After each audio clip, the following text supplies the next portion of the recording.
కృష్ణ. సీతమ్మ ఎదుట నిలబడిన రావణుడు ఇలా అంటున్నాడు, నేను నీ ఇష్టం లేకుండా ఎప్పుడూ ముట్టుకోను సీత అని పచ్చి అబద్ధాలు చెప్తున్నాడు. ఎందుకంటే ఒకసారి వాళ్ళ మంత్రి ఎందుకు నువ్వు సీతమ్మను బలవంతంగా ఏమీ చేయలేదు అని అడగగా అప్పుడు రావణుడు, పూర్వం ఇటువంటి అరాచకాలు ఎన్నో చేశాను, కానీ రంభను అత్యాచారం చేయటం వల్ల తన భర్త అయిన నలకుబేరుడు ఇలా శాపమిచ్చాడు. ఇప్పటి నుంచి ఏ స్త్రీనైనా తన అనుమతి లేకుండా కామంతో తాకితే వెంటనే నీ తల 1000 ముక్కలై చస్తావు రావణ అని.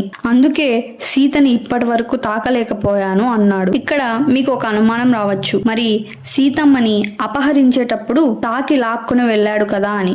ఆ సమయంలో రావణుడు క్రోధంతో కపటంతో హడావిడిగా లాక్కొని తీసుకెళ్లాడు, తిరిగి రామలక్ష్మణులు వచ్చేస్తారేమో అని. అదే ఒకవేళ కామంతో తాకి ఉంటే శాపం కారణంగా అప్పుడే తల 1000 ముక్కలయ్యేది. కాబట్టి రావణుడు లంకలో ఉన్నన్ని రోజులు సీతమ్మ ఎడమ కాలి చిటికెన వేలు గోరును కూడా తాకలేదు. నెక్స్ట్ పార్ట్ కోసం సబ్స్క్రైబ్ చేయండి.